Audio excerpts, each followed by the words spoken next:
Hi hello good morning. चला आज काय बनवलंय बघूया. चला चला छान छान रेसिपी. आज सकाळचे 6 वाजताच मी बनवले डोसे. हे बघा, मी डोस्याचं पीठ सॅटर्डेलाच दळून घेतलं होतं, सकाळी भिजत घालून संध्याकाळी, आणि मी ते एका पॉलिथिनमध्ये पॅक करून डीप फ्रीजरला ठेवलं होतं.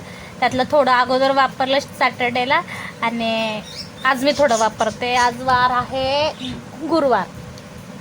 अजिबात माझं पेट आंबट झालेलं नाही आहे. असं फर्मंट नाही होऊ द्यायचं. दळलं ना की लगेच कॅरी बॅगमध्ये किंवा एका एअरटाईट डब्यात भरून डीप फ्रीजरला टाका. आपल्याला हवं त्या दिवशी 4-5 तास अगोदर बाहेर काढून ठेवा आणि त्याचे डोसे बनवा. खूप छान होता. आंबट होत नाही, वास येत नाही, काहीही नाही, मस्त होतात.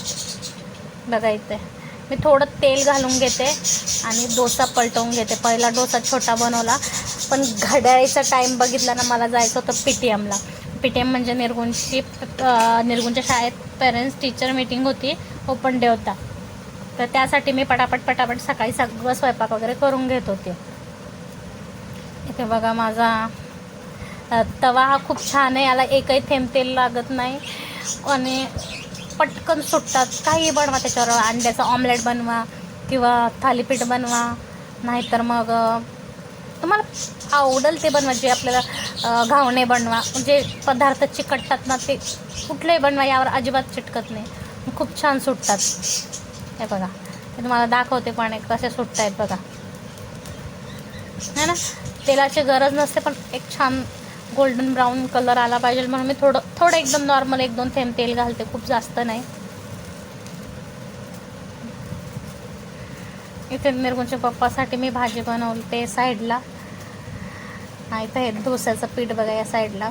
सकाळी खूप घाई असते, काय करू कसं करू समजत नाही, आणि घड्याळ एकदम फास्ट पळत असते.